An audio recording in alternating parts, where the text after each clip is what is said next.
Tardes. Doctor, buenas tardes, se le escucha. Perfecto.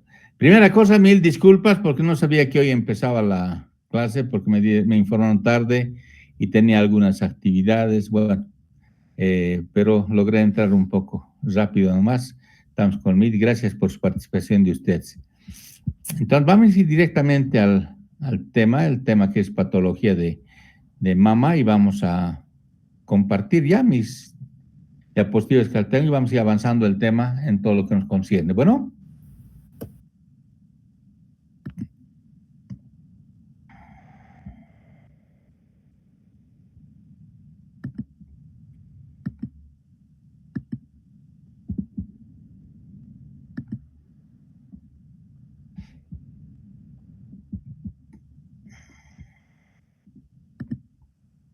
Un favor, ¿se ve mi diapositiva? No, doctor. ¿No se ve? No. A ver, vamos a ver, estoy compartiendo.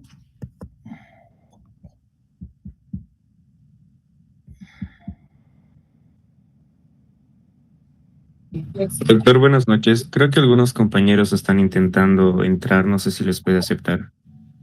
Claro que sí, a todos está abierto, al unirme nomás hay que...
Bueno, ya los he admitido a todos.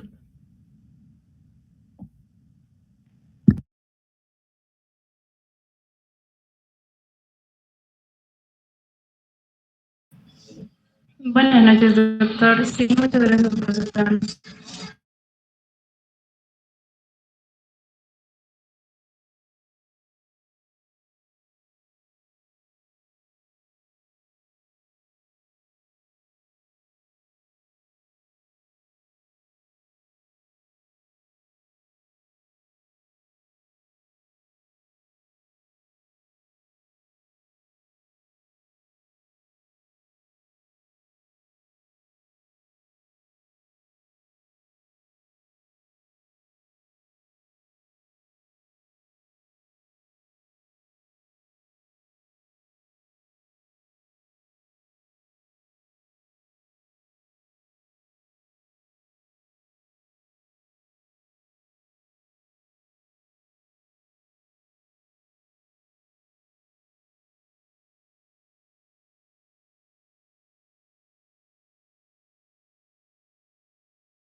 Volví a la presentación. Esto video.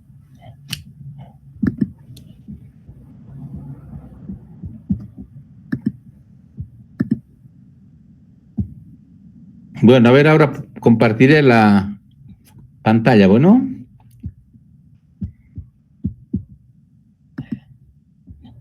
Aquí está el PowerPoint.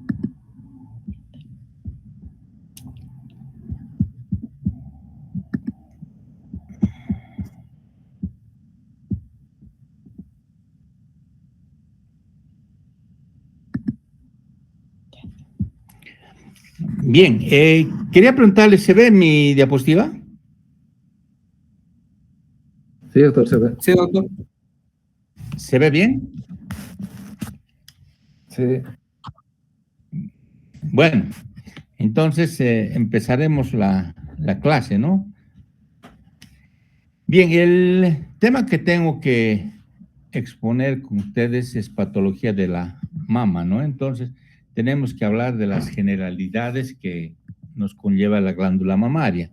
Y decimos, pues prácticamente desde pequeños ya los niños empiezan a amamantar y conocen prácticamente. Y aquí hay una mamá que anda riéndose la cosa que el niño al ver únicamente trata de succionar, ¿no? Entonces, es importante para nosotros la mamaria.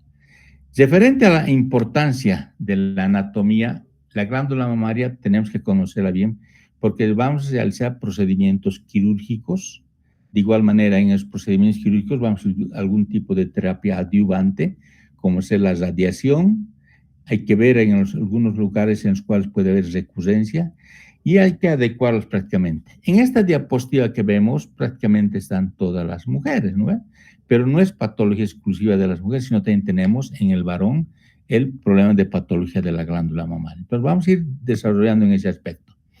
Al inicio, como vamos viendo, embriológicamente la glándula mamaria, como ustedes han repasado en el Jahan-Lachman, existe una línea de la leche. En esa línea de la leche existe una porción engrosada del tejido ectodérmico que se extiende desde el pubis hasta la axila. O sea, hay una línea en forma vertical que baja.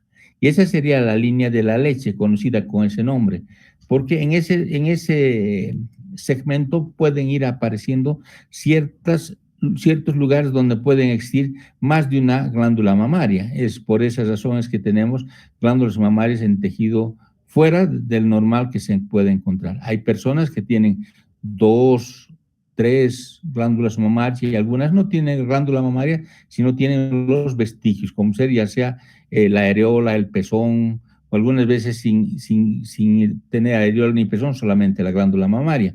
Y eso encontramos a veces en tumoraciones a nivel de la axila. En la axila es frecuente encontrar a veces tumoraciones en mujeres y que se ponen tensas, bastante turgentes en la época en la cual van a tener su etapa de que están menstruando, ¿no? Entonces, vamos viendo en esas etapas en las cuales puede existir algún tipo de alteración en esas zonas donde presentamos como una masa tumoral. Y bueno, el diagnóstico nos va a dar siempre el patólogo. Entonces, eso es lo que vamos normalmente analizando y viendo. Esa es la línea conocida con el nombre de línea de la leche, que extiende desde la axila hasta el pubis. Entonces, es la línea en forma oblicua que va bajando. ¿Cómo se desarrolla prácticamente? Aquí tenemos una diapositiva, cómo se desarrolla el feto y dice, al final del primer trimestre, en los primeros 3 meses, se atrofia esa línea, excepto donde va a salir la pezón.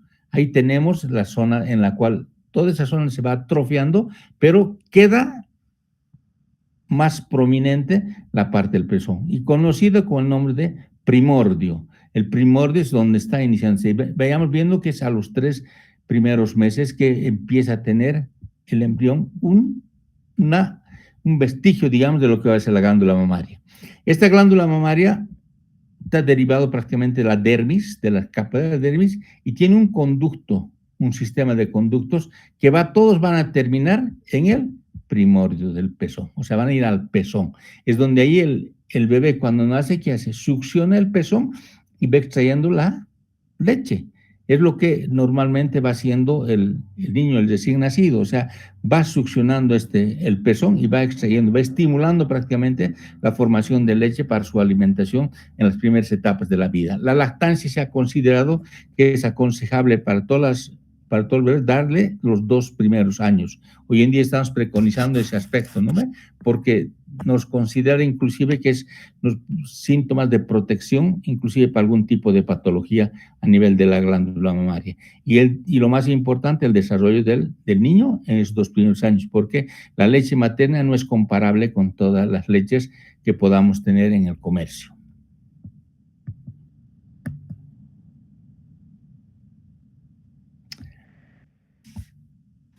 Bien, dentro de la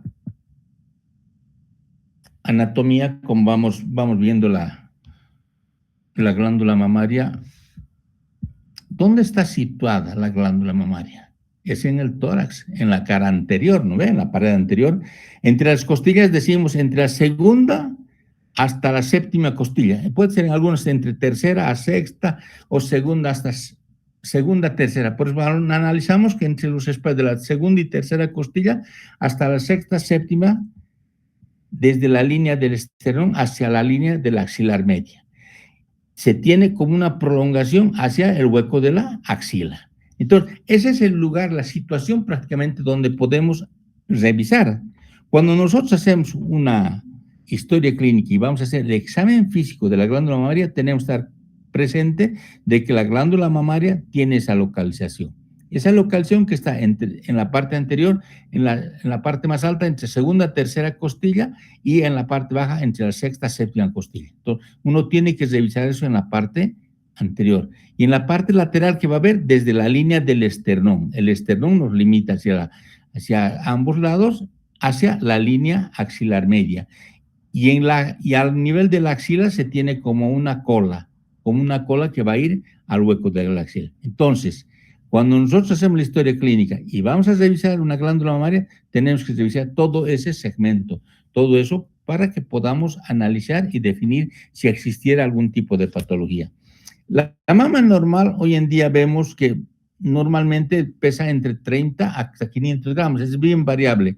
Hoy en día con la cirugía estética vemos que ya no es lo real, ¿no? Entonces se puede colocar prótesis de la glándula mamaria por detrás de la glándula mamaria, donde prácticamente se pone hacia la parte anterior toda la glándula y por detrás se puede colocar una prótesis mamaria, ¿no? Entonces, prácticamente las glándulas mamarias tienen otro tipo de forma, inclusive dependiente a la parte estética, a lo que hacen los cirujanos estéticos, cirujanos plásticos. Pero normalmente esa glándula mamaria oscila, ¿no? Entre 30 gramos hasta 500 gramos. Hay personas que tienen mamas bastante grandes y otras mamas bastante pequeñas. ¿Qué es lo que va a condicionar para que sea tan grande o tan pequeño? Es el aspecto del hábito, el hábito corporal inclusive, y en algunos vemos el aspecto alimenticio, ¿no? O sea, que va a desarrollar en los depósitos de grasa. ¿Qué es la glándula mamaria? Es un depósito de grasa que existe en el organismo. Cuando la mujer empieza a enflaquecer, enflaquecen rápidamente las glándulas mamarias. Son depósitos de grasa. Entonces, es lo que vamos viendo, que ese es un hábito corporal. Aquí en esta imagen que tenemos en esta diapositiva, vamos viendo es la línea de la glándula mamaria, pero aquí en esta parte donde es la areola, vamos a ver, digamos, unas cosas que están levantadas y vamos viéndoles nosotros, especialmente a las mamás que están dando de lactar. Tiene una piel, la que tenemos entre 0,8 a 3 milímetros de grosor, y tenemos la areola que está hiperpigmentada a nivel discoidal, está pigmentada, está más engrosada que la piel. Si vemos, analizamos, es más gruesa, ¿me entiendes? Más gruesa, hay un engrosamiento y todos los ductos van a llegar hasta este primorio del pezón, van a avanzar prácticamente, van a terminar aquí en el pezón. Generalmente esta zona de la areola está rica en melamina, es la que va a dar un aumento en la pigmentación. De igual manera tiene una inervación sensitiva muy importante, ¿no? O sea, y eso lo siente prácticamente el bebé. Hay una alta inervación sensitiva y vemos estas zonitas que están levantando, se conocen como tubérculos de Morgagni o tubérculos de Montgomery, ¿no? Generalmente 15 a 20 que se van encontrando, y de igual manera aquí tenemos gran cantidad de glándulas sebáceas que van a lubricar. Entonces, toda esta parte es lo que nosotros analizamos cuando estamos haciendo una historia clínica y vamos a revisar a nuestra paciente. Vamos a analizar la piel, si no tiene ninguna alteración a nivel de lo que es la piel. Después avanzamos hacia la parte de la areola, y en la areola vemos tácitamente la zona que existe diferenciación de coloración entre la parte de la areola y la parte de la piel. Y es el lugar donde debemos hacer las incisiones para algún tipo de cirugía. Por decirles, tiene una paciente aquí un nódulo de la mama, una tumoración acá, entonces, ¿dónde va a ser el corte? No va a ser el corte sobre la piel, tenemos que hacer el corte entre la unión que existe entre la areola y la piel. Por esta parte en la cual estoy haciéndole con la manito, estamos viendo, por esa zona voy a poder hacer un un corte donde voy a llegar y después por dentro voy a tunelizar hasta llegar al nódulo y retirar el nódulo por acá para que quede estéticamente. Muchas cirugías se han practicado a nivel de lo que es la glándula mamaria a través de la piel, pero deja cicatrices feas, cicatrices que no son nada agradables. En cambio, esta cicatriz que va a quedar entre lo que es la areola y la piel prácticamente son inotorias, ¿no? Aquí vemos en esto los tubérculos de Morgagni o Montgomery, ¿no? Que vamos a ver prácticamente zonas de engrosamiento del tejido epidérmico. Es como un disco, mayor pigmentación por abundante melanina que tiene y de igual manera mucha inervación sensitiva. Es lo que siente. La mamá, por ejemplo, cuando da de lactar al bebé, a veces el bebé empieza a querer juguetear porque prácticamente es algo que le llama al bebé, como han visto en la primera diapositiva, el bebé tiende a hacerle algún tipo de heridas a la mamá, ¿no? Entonces, la mamá tiene una sensibilidad bastante importante y a veces no quiere dar de lactar al bebé por el dolor que le condiciona. Entonces, hay algunas maniobras caseras que generalmente las abuelitas o las mujeres van enseñando a la mamá que es núbile, que recién está teniendo su primer bebé, a que pueda fortalecer y que pueda endurar esta parte para que pueda dar una buena lactancia hacia su bebé. Entonces, esa es la zona que vamos a revisar. Y aquí también vamos a encontrar algún tipo de patología, tanto a nivel de lo que sea el pezón, a nivel de la areola, o inclusive a nivel de los conductos que vamos a llegar. Entonces, a nivel de la parte anatómica. Entonces, esta anatomía, la mama también vamos viendo que existen. Las mamas, cuando la mujer no ha tenido bebés, es totalmente, prácticamente que está de frente, no está caída. Las mamas, cuando ya han dado de lactar, se caen, ¿no? Por esa razón, muchas mujeres no quieren dar de lactar a sus bebés, por el aspecto ese, que dicen que con el transcurso del tiempo van a tener las mamas caídas, y en ese sentido buscan ellas de no dar. Pero se ha visto y se preconiza que debemos dar siempre de lactar 2 años, en ese sentido. Entonces, hay elementos de sostén que van a prácticamente traccionar y mantener bastante firme la glándula mamaria. Y tenemos esta glándula mamaria, hay un soporte conjuntivo que viene por acá, que va dando prácticamente la aponeurosis superficial a nivel de lo que es la glándula mamaria y llega hasta la parte profunda, la aponeurosis profunda. Entonces, todo esto es como un soporte, como si estuviera en una bolsa prácticamente. Se ha desdoblado la aponeurosis en 2 segmentos, una a la parte superficial y otra a la parte profunda. Y aquí tenemos los ligamentos de Cooper. Estos ligamentos son los ligamentos que van a mantener la tensión, la firmeza de esa glándula mamaria, pero cuando va a dar de lactar en el transcurso del tiempo, estos ligamentos de Cooper tienden a ceder, empiezan a caer y las glándulas mamarias se caen, ¿no? Ese es el aspecto. Ya tenemos aquí atrás el espacio retromamario. El espacio retromamario es el lugar donde en una cirugía estética, por decirles, queremos colocar una prótesis en una mujer, hacemos una incisión a nivel de lo que es la diferenciación entre lo que es la areola y la piel. Entonces hacemos el corte en esas zonas y disecamos prácticamente esta glándula mamaria y levantamos este espacio retromamario. Una vez que hemos liberado el espacio retromamario, hacemos como un bolsillo y donde vamos a alojar la prótesis y prácticamente la mama va a estar más erecta, más protruyente hacia la parte anterior. Entonces, esa es la manera como se puede colocar, digamos, las prótesis mamarias. Tal es el hecho que cuando se coloca la prótesis, eso no limita que no pueda lactar la mamá, porque la glándula mamá está delante y puede seguir funcionando normalmente. Aquí vamos viendo cómo los conductos van llegando, todos llegan hacia lo que es el pezón, al primorio del pezón.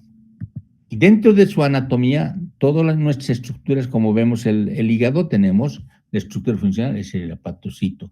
A nivel de lo que es la glándula mamaria, tenemos el lobulillo mamario. Es su unidad constitucional. ¿Cuál es la unidad constitucional? Es el lobulillo mamario. Y este está formado por el conducto galactóforo. Entonces, aquí vamos viendo, por ejemplo, en este diapositiva estamos viendo algunas células secretoras que van a secretar leche, estas células secretan leche y van a caer después de eso a nivel de los ductos.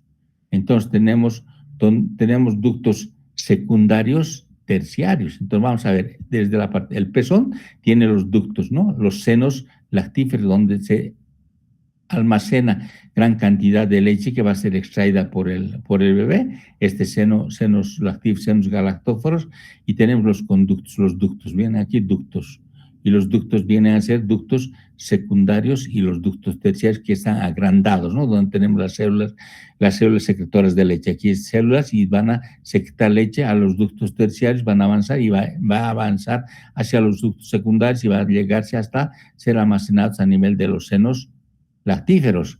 Entonces, esta unidad constitucional, desde los acinos, son los acinos terminales, donde inicia acinos terminales, las células que van a formar prácticamente células secretoras de leche, van a ser la unidad constitucional. El acino terminal, los conductos secundarios y los conductos terciarios, secundarios terciarios que van a llegar hasta el seno galactóforo y el conducto galactóforo que va a salir a la parte externa.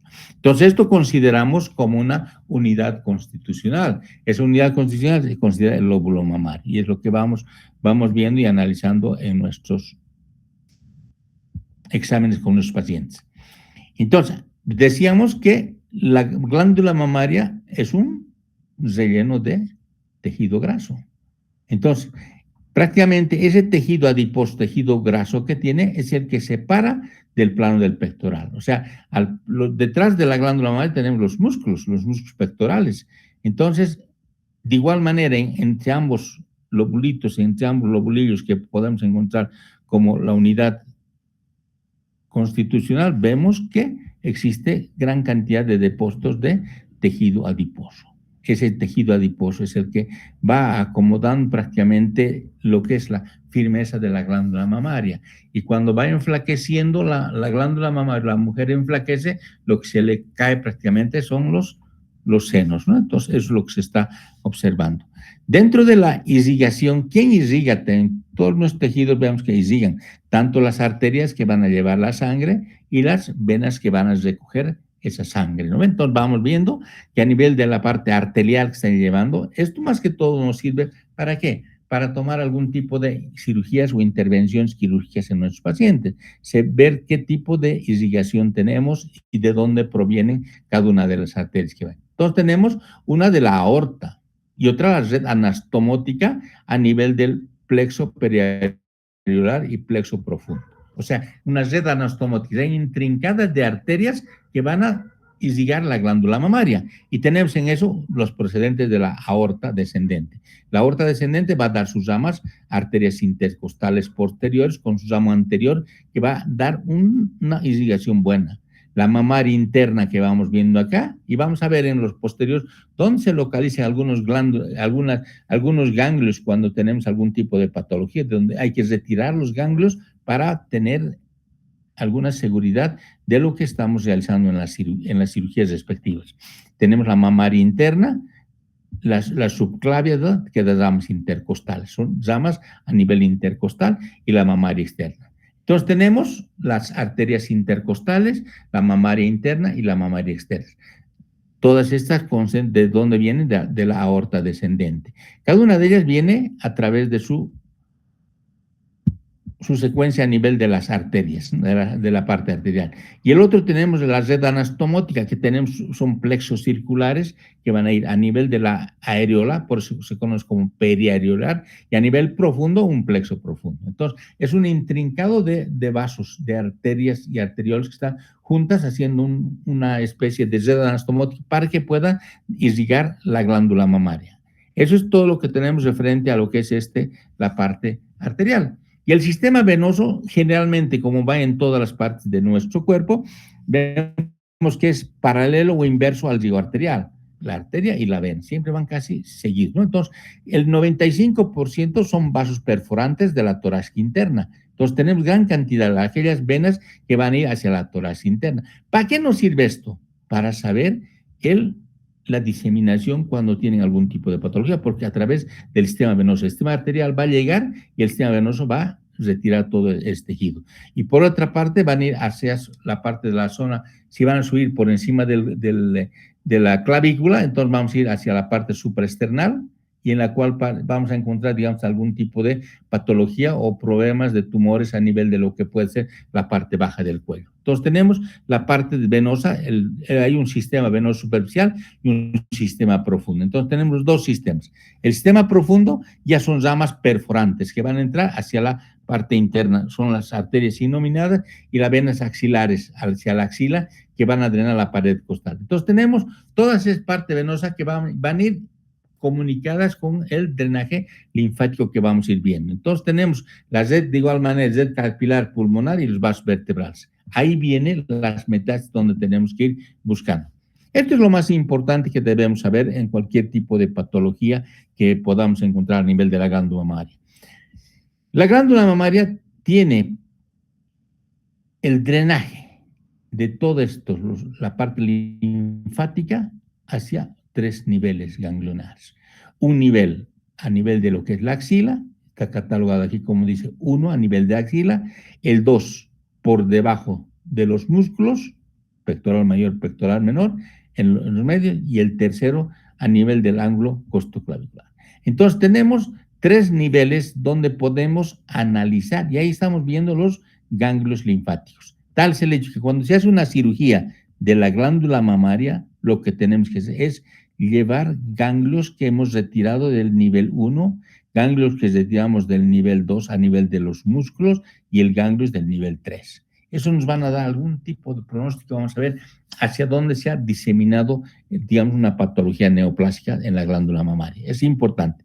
Entonces, los del nivel 1 van a ir directamente todo lo que viene a nivel de la mamaria externa, la escapular y la axilar. Vamos a la axila, prácticamente, ¿no? Y el otro es la parte central, debajo del pectoral menor. O sea, tenemos el pectoral mayor y el pectoral menor. Entonces, a veces tenemos que hacer algún tipo de cirugía para sacar todos los ganglios y prácticamente retirar un pectoral, el pectoral menor, para retirar esta gran cantidad de ganglios. Ya veremos los nombres que tienen cada una de estas cirugías, pero lo importante es que tenemos que saber identificar. Tenemos esta en los pectorales, ¿no? Por debajo del pectoral menor, el grupo 2, y el grupo 3 a nivel de los ganglios subclaviculares mediales, que van a ir hacia la parte media que vamos a ir retirando. Entonces, son 3 niveles que tenemos que analizar y tenemos que ir viendo en los pacientes. De igual manera existe un plexo profundo. Ese es el plexo que nosotros estamos viendo, es el plexo del drenaje linfático superficial. Y a veces cuando nosotros hacemos la revisión clínica de la glándula mamaria, haciendo las maniobras normales para hacer una revisión de la glándula mamaria, tenemos que revisar la axila. Y esta axila, prácticamente las patologías vamos a tener cerca del 95% de patología a nivel de la glándula mamaria. Aquí tenemos bastante cantidad a nivel de la axila. Entonces es muy importante hacer la revisión y ver. Si encontramos alguna masa tumoral, tenemos que ver si esa masa tumoral está adherida a planos profundos, no adherida, despierta dolor, de la consistencia que tiene. Entonces, todas esas características tenemos que ir describiendo en nuestro examen físico. Entonces, tenemos que ver. El grupo 2 no vamos a poder revisar porque no solamente en el acto operatorio podemos retirar para el análisis respectivo y el grupo 3 menos. Pero sí el grupo de la axila. La axila es la que se tiene que revisar perfectamente bien. Hay técnicas con las cuales vamos a revisar. En la parte que hablemos de la historia clínica, nos enfrescaremos de frente a cómo se realiza el estudio, la evaluación de todo lo que es la glándula mamaria. Enseñar inclusive a la mamá que tiene que hacerse el primer autoexamen de la mama. Todas las mujeres tendrían que hacerse todos los días del año, todos los días, una revisión exhaustiva de la glándula mamaria. ¿Cuándo? Cuando se realiza la ducha en la mañana. Entonces debe iniciar con la mano contralateral, es revisar la glándula mamaria bajo una técnica. Y una vez que encuentre alguna alteración, anormalidad, inmediatamente asistir a su médico. Y generalmente la que llega a diagnosticar más rápidamente es la mujer, que tiene una nodulación, pero no va al médico, no va a un centro de salud. ¿Por qué? Porque existe todavía ese aspecto de pudor entre lo que existe en nuestro medio. No hay una educación más importante y es por esa razón que estamos encontrando patologías neoplásicas de la glándula mamaria ya en estadios a veces avanzados, donde vamos a ofrecerle a la mujer simplemente una supervivencia, un tiempo de supervivencia con el tratamiento que se realice. Pero lo ideal sería encontrar en etapas iniciales, como el early cancer que llamamos, en el cual podemos encontrar, digamos, al inicio y podamos hablar de cura de su patología, donde no tiene ya más ningún tipo de problema neoplásico, problema tumoral que pueda existir. Entonces, es muy importante la revisión de esta patología ganglionar y la revisión de la glándula mamaria. Por eso la recomendación tiene que ir de ustedes adelante, tanto en sus casas, donde puedan tener en cualquier coloquio, en cualquier ambiente que pueda encontrarse, enseñarle que la mamá, la mujer, tiene que hacerse su revisión de la glándula mamaria. Ante el primer hallazgo de alguna normalidad, debe asistir ante un médico o algún centro de salud, quien puede definir la conducta más adecuada que se tiene. Y vamos a ir avanzando para que ustedes puedan ser portadores de este aspecto. El plexo superficial de esa manera, pero hay un plexo profundo, en las cuales hay ya hacia la parte profunda va, y esto nos sirve para ver las metástasis que podamos encontrar. Entonces, a nivel del plexo profundo son ganglios interpectorales, ganglios mamarios internos, ganglios que van al mediastino, o sea, hay un plexo profundo que va a ir por estas vías. Y también hay otras en las cuales va a ir inclusive para diseminación. Podemos raros encontrar, pero podemos encontrar alteraciones en otro tipo de lugares, en el hígado o que a nivel de la axila contralateral, que vaya a los, o ganglios a nivel del mediastino. Entonces, ya esto nos va a mostrar el aspecto de una diseminación tumoral a otros lugares más distantes a los que encuentro. ¿Por qué? Porque existe también una parte profunda que va a drenarse la sangre de la glándula mamaria. Entonces, eso es importante saber que no solo pero el sistema superficial, pero el superficial es el que nos conlleva más que todo el sistema profundo. Y vamos viendo, dense cuenta, la axila que tenemos, esta axila, vean este intrincado de, aquí tenemos una red, ¿no? Entonces, a veces, dense cuenta, encuentra la mujer o alguien un nodulito acá, en un lugar extremo, se encuentra un nodulito por primera vez, ¿y qué hace? Entonces, se hacía a veces colocación de un marcador tumoral y se trata de encontrar simplemente y se detecta, se coloca el marcador tumoral a la paciente y va a marcar, para que está poseyendo un marcador. Y nosotros, bajo un contador como un Geiger, que se llama un aparatito, logra detectar prácticamente el nodulito que se tiene, y este nodulito, solo el nodulito se extrae y se ve si es benigno o maligno. Entonces van viendo esta red intrincada de ganglios linfáticos. Aquí tenemos ganglios de la mamaria interna, ganglios del nivel 3, del nivel 2 y del nivel 1 de la axila. Vean este aspecto. El sector de la axila recibe entre el 75 a 97% de todo el flujo linfático. Entonces, la patología es generalmente la axila. ¿Dónde debemos hacer hincapié? En la axila. Y eso es lo que tenemos que enseñar. Habíamos dicho que la glándula mamaria estamos desde el segundo o tercer espacio intercostal en la parte superior, abajo hasta el sexto, séptimo espacio intercostal. De igual manera, aquí en la línea external del esternón hacia la parte externa y a la línea media clavicular, y que se mete hacia la parte de la axila como una cola.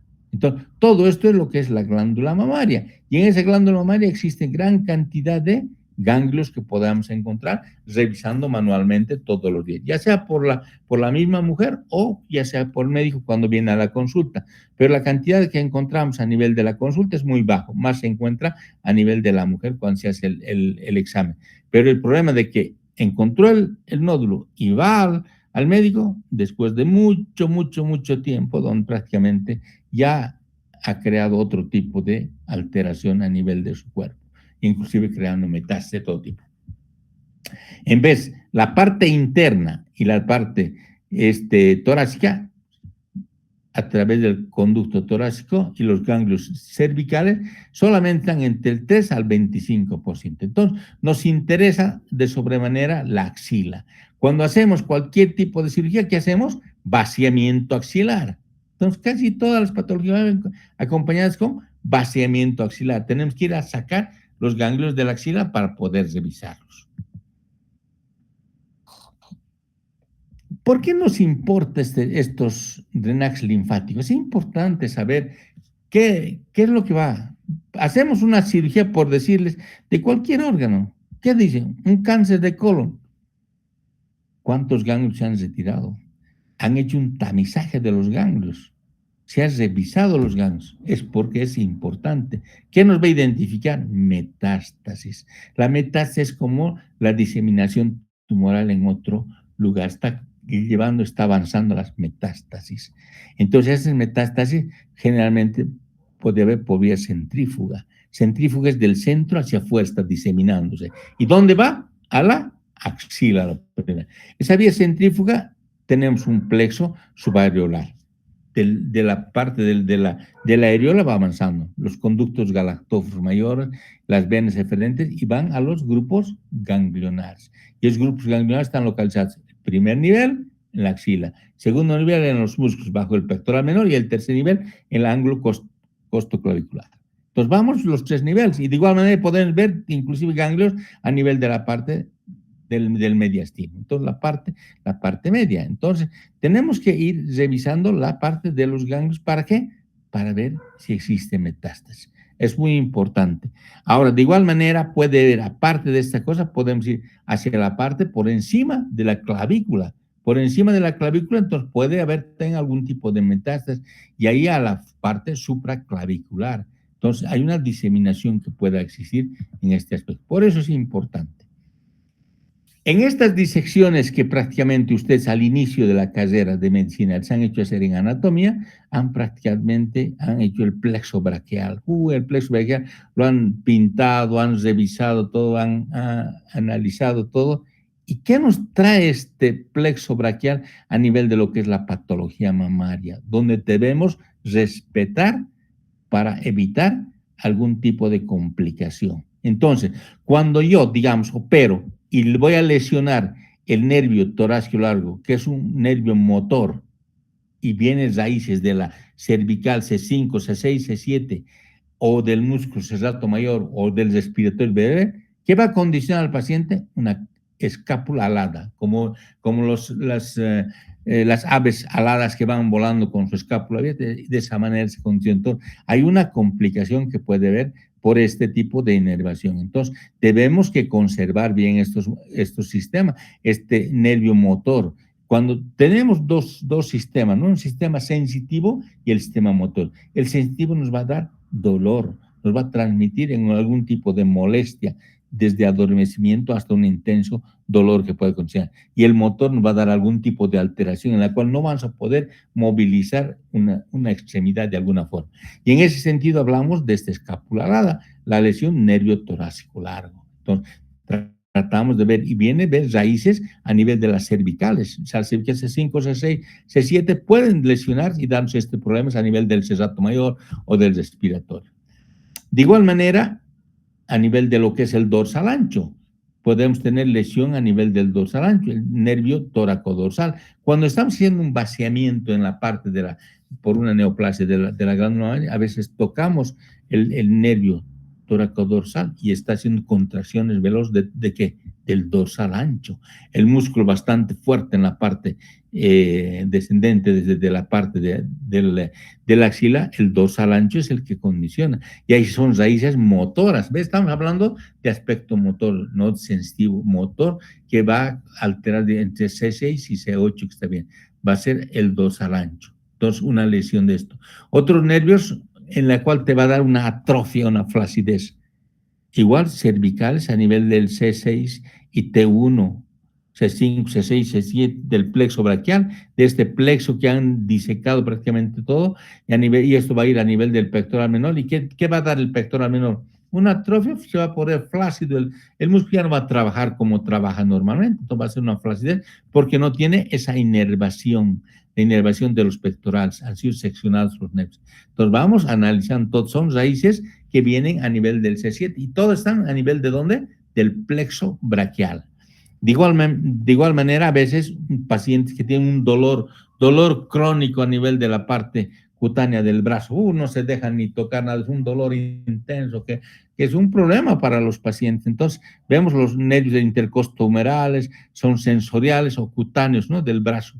Esos ya están dando sensibilidad, no son motores. Entonces le va a dar condicionantes de un síndrome de dolor crónico, le duele permanentemente, no se puede tocar. Tal es el hecho después de haber operado a una paciente, hacer una mastectomía radical, las modificadas, o una mastectomía total, o alguna mastectomía. Entonces, la paciente tiene que cuidar su extremidad. Generalmente indicamos que no puedes recibir ningún tipo de soluciones, sueros, inyectables en esa zona para proteger, ¿no? Es lo que se viene.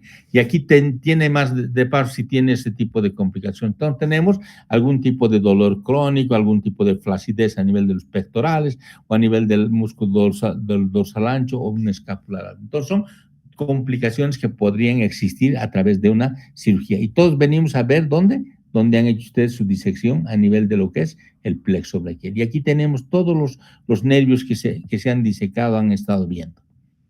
De igual manera, en este repaso veloz que tenemos de la parte de la glándula mamaria, en histología, vemos que el parénquima mamario tiene un componente epitelial y un componente estromal. Componente epitelial que va a formar ¿qué cosa? Los lobulillos. ¿En qué forma? Como si fuera una radio, patrón radial. Y estromal es el tejido fibroso denso que va a estar a nivel de la glándula. Entonces, tenemos dos componentes, un componente epitelial y un componente estromal. Y esos lobulillos en los cuales vamos a tener la membrana basal y hay una con células mioepiteliales. ¿Qué es lo que va a analizar el patólogo? Va a analizar eso, va a analizar el componente epitelial. Aquí tenemos el componente, digamos, de la glándula mamaria, donde se encuentra el patrón constituido, la unidad constitucional de la glándula mamaria, un lóbulo mamario. Ese lóbulo mamario va a estar revisando y encuentra de igual manera ahí, dentro de esta glándula mamaria, esos nódulos. Y va a revisar su componente epitelial. Y entonces va a revisar los lobulillos. Va a revisar el componente estromal y va a ver prácticamente a nivel de lo que es el estroma, el tejido fibroso dentro de los lobulillos. Y los lobulillos, todo esto va a ir revisándolo. Entonces, ¿quién nos va a dar el diagnóstico definitivo? Es el patólogo. Entonces, tenemos componentes epiteliales, componentes estromales. Y esos lobulillos, vamos a ver cómo está conformado la celularidad de los mismos, ¿no? Vamos a ver si está atravesando membrana basal, no membrana basal. Son aspectos que se vienen revisando. Bien, entonces tenemos, si es ahí, la parte primaria que hemos hablado es parte en la cual es la glándula mamaria que se tiene a grandes rasgos, ¿no? O sea, todo lo que es repaso de todas las materias que hay, histología, embriología, vamos bien la fisiología. Pero ahora entramos en el aspecto ya al detalle, ¿no? Referente a lo que es la historia clínica. Y en esta historia clínica, tal como ustedes saben, el elemento médico-legal que tenemos los médicos que realizar es una historia clínica a todos los pacientes. Ustedes desde que salgan médicos tienen que familiarizarse en hacer una historia clínica. Es bueno realizar historia clínica, ya sea en el consultorio, ya sea en un hospital, en algún lugar, para tener la mente no es tan fresca. Siempre nos vamos olvidando algunos aspectos y es bueno anotar en una historia clínica. Esa historia clínica la vamos a confeccionar dependiente. En un hospital, en un centro de salud donde trabajen ustedes, tiene ya una normativa cómo se hace la historia clínica. En su clínica o en su, digamos, en su consultorio particular, van a poder anotarse de algunas formas importantes una historia clínica. Y esa historia clínica tiene que ir concomitantemente a algunos datos importantísimos. Y esos datos vamos a hablar en la edad. Es importante anotar la edad de la paciente, porque esa edad nos va a orientar a algún tipo de patología que tenga, o algún tipo de análisis que vamos a hacer. Si la paciente tiene menos de 40 años o más de 40 años, ya tenemos un dato del 40, ¿me entienden? Porque menos de 40 años no podré pedirle, por decirles, mamografía. ¿No ve? Para una glándula mamaria no es que a todas se pide. En aquella que tiene menores de 40 años le pediré una ecografía, no mamografía. Y en aquella que tiene más de 40 años, puedo pedirle una mamografía y también una ecografía. ¿Cuál es mejor, decimos, no? Entre la ecografía o la mamografía, las dos se complementan, ninguna es mejor. La ecografía nos va a delimitar si estas soluciones son quísticas, o sea, con líquido, o son tumorales, o son masas. Y la mamografía, ¿qué nos va a buscar? Calcificaciones. Esas calcificaciones me van a orientar a decir, estas calcificaciones corresponden a una patología tumoral neoplástica o no. Entonces, son datos importantes en los cuales tenemos que ir revisando. Yo creo que vamos a quedar, ya había sido las 7, bueno, hoy día hemos empezado tarde. Mañana continuaremos y veremos esto referente a la historia clínica. Tenemos que ir revisando, bueno, en ese aspecto. Ya el tiempo es rápido y empezamos tarde. Bueno, les expliqué los motivos por los cuales entré un poquito tarde al respecto, que no estaba programado, pero ya desde mañana vamos a poder